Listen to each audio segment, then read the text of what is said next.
بسم اللہ الرحمن الرحیم. ڈی اسٹوڈینٹس السلام علیکم. آج ہم 6 کلاس کی اردو کی کتاب چمپا کا سبق نمبر 20 جس کا عنوان ہے ذرائع ابلاغ پڑھنے جا رہے ہیں. سب سے پہلے ہم اس میں الفاظ معنی دیکھیں گے. پہلا لفظ ہے ذرائع ابلاغ، مطلب کہ دوسروں تک اطلاعات پہنچانے کے لیے ذرائع یا وسائل کو کہتے ہیں. منسلک جڑا ہوا، دور افتادہ بہت دور، کارآمد مفید کام آنے کے لائق، خواندگی تعلیم، مسترد نامنظور واپس کیا ہوا. نیکسٹ جو ہے وہ تفہیمی سوالات ہیں. کہتے ہیں کہ درست جملوں کے سامنے درست اور غلط کے سامنے غلط لکھیے. پہلا ہے خبر کے لکھے ہوئے الفاظ یا متن ہم تک اخبار کے ذریعے سے پہنچتا ہے، بالکل صحیح ہے. 2 ہے میڈیا کا ادارہ حقیقت کو موڑ توڑ نہیں سکتا، غلط ہے. ہماری حقیقی دنیا میڈیا کی دنیا جیسی ہی ہوتی ہے، غلط ہے. 4 ہے کسی بات کی تحقیق کے لیے علم ضروری ہے اور علم کے لیے مطالعہ، بالکل درست ہے. میڈیا یا کسی واقعے یا حقیقت کو جوں کا توں ہمارے سامنے پیش کرتا ہے، غلط ہے. میڈیا کی پیشکش پر یقین کرنا ہمارے اختیار میں ہے، بالکل درست ہے. نیکسٹ کہتے ہیں کہ درج ذیل سوالات کے مختصر جوابات تحریر کیجیے. نمبر 1 ہے میڈیا میں کون کون سی چیزیں شامل ہیں؟ جواب ہوگا میڈیا میں اخبارات، بل بورڈز، پمفلٹ، ریڈیو، ٹی وی، فلم اور انٹرنیٹ سے منسلک تمام مواد شامل ہے. نمبر 2 ہے میڈیا کا ابتدائی مقصد کیا ہے؟ جواب ہوگا میڈیا کا ابتدائی مقصد کوئی نہ کوئی خبر، اطلاع، پیغام یا معلومات پہنچانا ہوتا ہے. 3 ہے ہمیں میڈیا کی خواندگی کی ضرورت کیوں ہے؟ جواب ہے میڈیا کی خواندگی حاصل کر کے ہم اس قابل ہو جاتے ہیں کہ اس کی طرف سے دیے جانے والے پیغام اور اس کے اصل مقاصد سے آگاہ ہو سکیں، صحیح اور غلط میں تمیز کر سکیں اور خود کو نقصان سے بچا سکیں. اسی طرح کوشچن نمبر 4 ہے کیا ہمیں میڈیا کی ہر بات پر یقین کر لینا چاہیے؟ جواب ہے جی نہیں. میڈیا کی پیشکش پر یقین کرنے سے پہلے ہمیں تحقیق کر لینی چاہیے. تحقیق کے لیے علم ضروری ہے اور علم کے لیے مطالعہ ضروری ہے.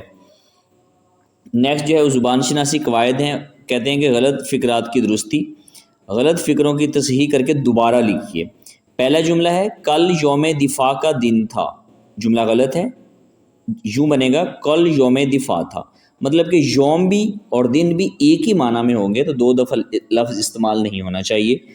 اسی طرح ماہ رمضان کا مہینہ برکتوں کا ہے، غلط ہے. ماہ بھی اس کو کہتے ہیں، مہینہ بھی اس کو کہتے ہیں، تو صحیح جملہ بنے گا کہ ماہ رمضان برکتوں کا ہے. اسی طرح آج شب قدر کی رات ہے، شب بھی اس کو کہتے ہیں، رات بھی اس کو کہتے ہیں، ٹھیک ہے. تو جملہ یوں نہیں بنے گا، جملہ بنے گا آج شب قدر ہے. اسی طرح 4 ہے کہ وہ بے فضول باتیں کرتا ہے، ٹھیک ہے، وہ فضول باتیں کرتا ہے، صحیح یہ بنے گا.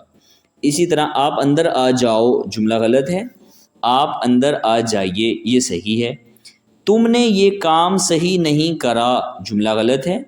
تم نے یہ کام صحیح نہیں کیا، یہ جملہ جو ہے وہ درست ہے. اسی طرح یہ سائنس روم کا کمرہ ہے، غلط ہے، یہ سائنس روم ہے، یہ جو ہے وہ صحیح ہے. نیکسٹ کہتے ہیں کہ مترادف الفاظ.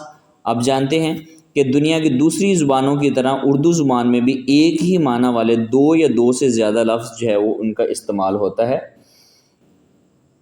مثلا اللہ، رب، رب، خدا، ٹھیک ہے، یہ سارے لفظ ایک ہی معنی میں استعمال ہوتے ہیں. تو یہاں پہ دیکھیں کچھ الفاظ اور کچھ ان کے جو ہے وہ مترادف دیے گئے ہیں. جیسے لفظ ہے امیر، مالدار بھی اس کو کہتے ہیں، امیر بھی اس کو کہتے ہیں، یعنی کہ لفظ ایک ہے اور اس کے مطلب ایک ہے، لفظ 2 ہیں، ٹھیک ہے. جیسے امیر اور مالدار. آس، امید، آغاز، شروع، یعنی کہ یا لفظ ہم شروع کر لیں یا آغاز کر لیں، ایک ہی مطلب ہے اس کا، ٹھیک ہے.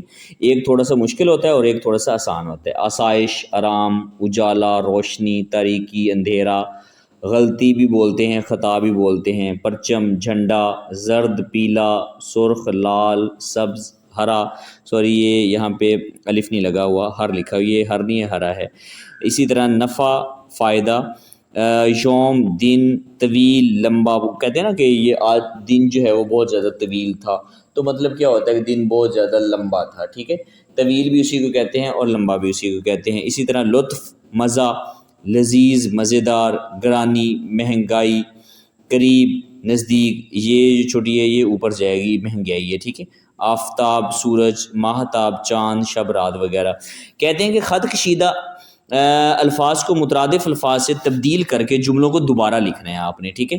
تو میں نے دیکھیں کہ جو خط کشیدہ الفاظ تھے ان کو میں نے بریکٹ میں بند کر کے نیچے جو ہے وہ جملے میں نے دوبارہ لکھ دیے، جیسے کہ اللہ تعالیٰ کے نام سے آغاز کرنے سے کام میں برکت ہوتی ہے، تو ہم اس کی جگہ پہ لفظ مترادف لگا دیں، آغاز کی جگہ ہم شروع لگا دیتے ہیں، ٹھیک ہے۔ آغاز بھی اسی کو کہتے ہیں، شروع بھی اسی کو کہتے ہیں، کہ اللہ تعالیٰ کے نام سے شروع کرنے سے کام میں برکت ہوتی۔ جملہ میں نے دوبارہ لکھ دیا ہے مترادف الفاظ لگا کر۔ اسی طرح گرانی نے لوگوں کو بدحال کر دیا، تو مطلب کہ مہنگائی نے لوگوں کو جو ہے وہ بدحال کر دی ہے، مہنگائی بھی اسی کو کہتے ہیں، گرانی بھی اسی کو کہتے ہیں۔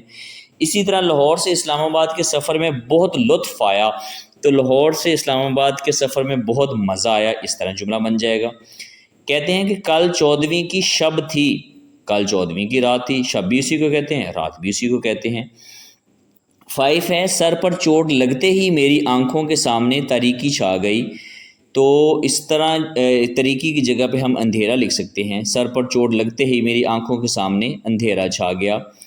اسی طرح 6 ہے خطا انسان ہی سے ہوتی ہے، تو خطا کی جگہ پہ ہم غلطی لگا دیتے ہیں کہ غلطی انسان ہی سے ہوتی ہے، اس طرح جملہ دوبارہ بن جائے گا۔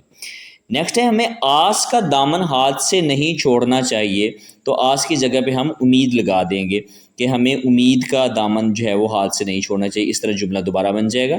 گیندے کا پھول زرد ہے، گیندے کا پھول جو ہے وہ پیلا ہوتا ہے۔ ظفر صاحب کو کاروبار میں بہت نفع ہوا، ظفر صاحب کو کاروبار میں بہت فائدہ ہوا۔ نیکسٹ ہے واہ کیا لذیذ بریانی ہے، واہ کیا مزیدار بریانی ہے۔ اسی طرح 11 ہے 14 اگست کو ہم نے پاکستان کا بہت بڑا پرچم لہرایا، اس کا درست اپنا مترادف الفاظ لگا کر جملہ ہم دوبارہ بنا سکتے ہیں کہ 14 اگست کو ہم نے پاکستان کا بہت بڑا جھنڈا لہرایا۔ 12 ہے ہمیں آسائش کا عادی نہیں ہونا چاہیے، ٹھیک ہے، ہمیں آرام کا عادی نہیں ہونا چاہیے۔ نیکسٹ جو ہے وہ تخلیقی لکھائی مضمون نویسی ہے کہ دیے گئے مضمون نویسی کے نکات کو مد نظر رکھتے ہوئے کم از کم 200 الفاظ پر مشتمل مضمون لکھیں۔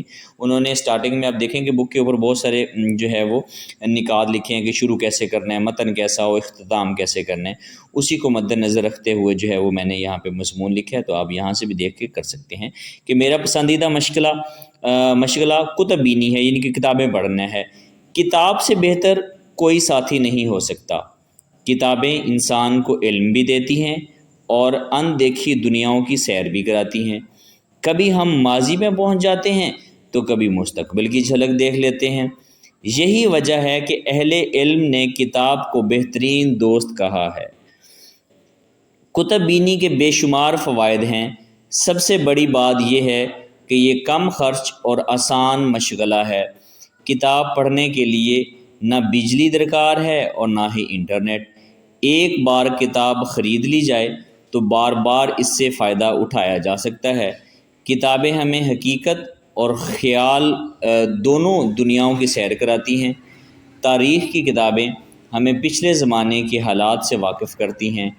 سیرت کی کتابیں نبی کریم صلی اللہ علیہ وآلہ وسلم کی حیات مبارکہ سے سبق دیتی ہیں، اور ادب کی کتابیں ہمارے ذوق کو نکھارتی ہیں۔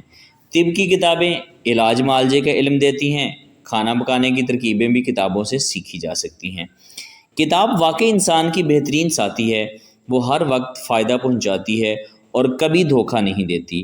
البتہ ضروری ہے کہ ہم ان قیمتی خزانوں کی حفاظت کریں تاکہ آنے والی نسلیں بھی ان سے فائدہ اٹھا سکیں۔ میری نظر میں کتب بینی سے اچھا کوئی مشغلہ نہیں ہے، ٹھیک ہے، یہ تھا مضمون۔ اینڈ پہ کہتے ہیں کہ دیے گئے الفاظ کو اپنے جملوں میں استعمال کیجئے۔ سب سے پہلا لفظ ہے خبر، جملہ بنے گا آج کی سب سے بڑی خبر یہ ہے کہ بارش کل تک جاری رہے گی۔ غور و فکر، کامیاب انسان ہمیشہ ہر فیصلے سے پہلے اچھی طرح غور و فکر کرتا ہے۔ تمیز، بڑوں سے بات کرتے وقت ادب اور تمیز کا خیال رکھنا چاہیے۔ تحقیق، نئی دوا کے بارے میں ماہرین نے کئی سال کی تحقیق کے بعد نتیجہ نکالا۔ مفید کتب بینی ایک نہایت مفید مشغلہ ہے جو علم اور سکون دونوں دیتا ہے۔ غیر ضروری امتحان کے دنوں میں غیر ضروری مصروفیات سے جو ہے وہ بچنا چاہیے۔ نیکسٹ کہتے ہیں کہ اس سبق کا مرکزی خیال 2 یا 3 جملوں میں جو ہے وہ تحریر کیجیے۔ اس سبق کا مرکزی خیال یہ ہے کہ میڈیا، جس کو ہم ذرائع ابلاغ بھی کہتے ہیں، معلومات اور پیغام رسانی کا طاقتور ذریعہ ہے جو ہماری زندگی کو آسان بناتا ہے، لیکن یہ ہمیشہ حقیقت کو جوں کا توں پیش نہیں کرتا، بلکہ اپنی پالیسی کے تحت معلومات کو توڑ مروڑ کر جو ہے وہ دکھاتا ہے۔ اس لیے ضروری ہے کہ ہم میڈیا پر اندھا دھند اعتماد نہ کریں، بلکہ غور و فکر اور تحقیق کے بعد ہی کسی خبر کو درست مانیں۔ میڈیا کی خواندگی اختیار کر کے ہم فائدہ مند معلومات حاصل کر سکتے ہیں اور اس کے منفی اثرات سے بچ سکتے ہیں۔ ٹھیک ہے، یہ تھا آج کا لیسن۔ امید ہے کہ آپ لوگوں کو پسند آیا ہوگا۔ دعا میں یاد رکھیے گا۔ اللہ حافظ۔